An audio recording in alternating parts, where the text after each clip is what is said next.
মানুষ যে কি পরিমাণ হিংস্র ক্ষুধার্ত হয়ে আছে এটা ফেসবুকে না ঢুকলে একদমই বোঝার উপায় নাই। কিছুদিনই হচ্ছে আমরা ভূমিকম্পের আতঙ্কে অনেকেই হচ্ছে আমরা ভূমিকম্পের আতঙ্কে ঘুমাতে পারছি না, ঠিকমতো খেতে পারছি না। একটা দুশ্চিন্তার মধ্যে দিয়ে আমাদের সময় যাচ্ছে যে সামনের দিনগুলোতে কি হবে, কি হচ্ছে, কি হতে যাচ্ছে আমরা আসলে কিছুই জানি না। এই একটা ভয়ঙ্কর আতঙ্কতার ভিতর দিয়ে হচ্ছে আমাদের দিন কাটছে। আসসালামু আলাইকুম, welcome to my access blog. সবাই কেমন আছেন? আশা করছি যে যেখানে আছেন ভালো আছেন।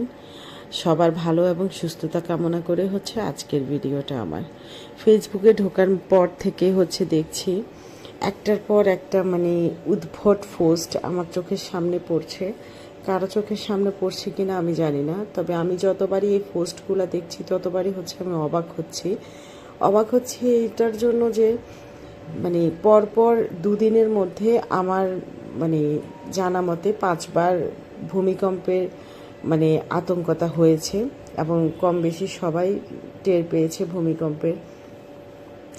তো এই যে একটা ভয়াবহতা, যে আমরা যারা হচ্ছে শহরমুখী, বিশেষ করে রাজধানীতে আমরা যারা বসবাস করছি, আমরা সবাই জানি যে রাজধানী হচ্ছে একটা অপরিকল্পিত শহর।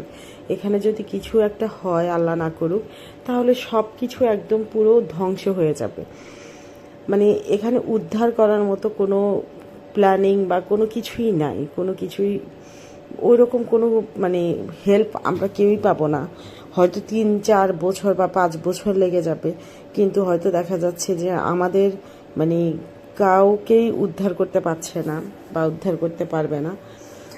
তো যাই হোক, অনেক কিছু হচ্ছে মাথার ভিতরে ঘুরছে। এটার মধ্যে ফেসবুকে ঢোকার পর হচ্ছে দেখছি একটার পর একটা পোস্ট, একটার পর একটা এই যে মানুষ দুনিয়া নিয়ে যে কি পরিমাণ ব্যস্ত হয়ে পড়ছে। আজকে 2 দিনে অন্তত মানুষের মৃত্যুর ভয়টা প্রত্যেকটা সেকেন্ডে অনুমান হওয়ার কথা। আমার এত বেশি খারাপ লাগছে যেটা আসলে বলে বোঝানোর মতো না। বা হয়তো আমি আমার এই কথার মাধ্যমে সেটা আমি প্রকাশ করতেও পারছি না। আর আমি খুব একটা গুছিয়ে কথা বলতে পারি না, তবুও নিজের যতটুকু সাধ্য আছে সেটার মধ্যে আমি চেষ্টা করছি গুছিয়ে কথা বলার। আর আমি যে পরিমাণ এখন একটা মানসিক যন্ত্রণার মধ্যে আছি, আমি কিভাবে এই জিনিসটা আমি পার করে উঠবো আমি জানি না। তাও আমি চেষ্টা করছি। ফেসবুকে ঢুকে দেখছি মানুষের দুনিয়া নিয়ে কি একটা চিন্তা ভাবনা। মানুষ এখনও না নাচ গান বন্ধ করছে, না হই হুল্লোড় বন্ধ করছে, না একে অপরের পিছনে লেগে থাকা বন্ধ করছে। ফেসবুকে ঢুকলেই দেখছি একে নিয়ে ট্রোল করছে, ও ওকে নিয়ে ট্রোল করছে, ওকে নিয়ে কথা বলছে, ও ওকে নিয়ে কথা বলছে। কি দরকার ভাই? 2 দিনের জীবন, আজকে আছে কালকে নেই। আমরা কেন এত মানুষের পিছনে পড়ে থাকবো?